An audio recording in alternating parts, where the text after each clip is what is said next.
Well, the Herald Sun is a bumper edition tomorrow, Leisa, and of course most people will be buying it. Certainly the Tigers supporters will be buying it for the free Mega Tigers poster. But I found the splash to be a beauty. Happy returns.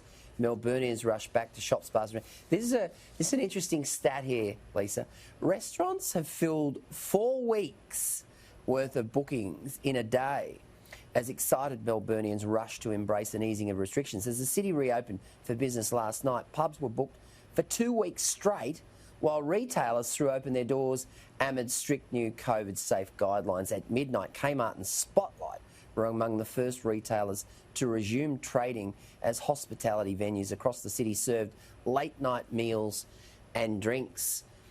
It's almost as if they've been sort of released from, well, I was going to say prison. Some would say prison, I guess. Yeah. Well, you're very close to thinking prison. It's just still unreal that they have been locked down for more than 111 days. It's the longest lockdown of its type in the world, I believe. So the fact that they're being given back these very basic freedoms to be able to go to Kmart, you can understand why they're rushing out to try to get any restaurant or cafe booking they can.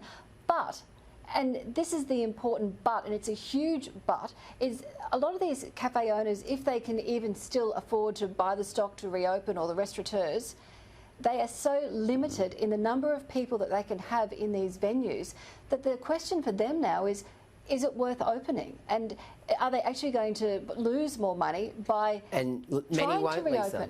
No, exactly. Well, many of them just won't. They've gone to the wall during this incredibly long lockdown, of which we still don't really know, the real facts from Daniel Andrews behind this. We still don't have any real answers from him either, while we wait for the inquiry's findings to come through as to, who made that dreadful decision about putting in security guards into those hotel quarantine situations. So, look, I understand the Victorians have done an incredible job at putting up with this.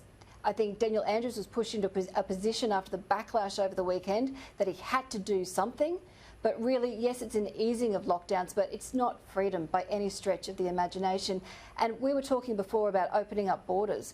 You look at Victoria; they still have that wall of steel around Melbourne itself, so they still can't travel into the regions, and it's still another 2 weeks before that will potentially lift. So you can go to a hairdresser, but if you're going to go and try and go to a beauty salon, well, you have to wear a mask. So there's a long way, a very, very long way for Victoria to go. One, to get back to some sort of semblance of normal services, and two, who's going to be left to provide them?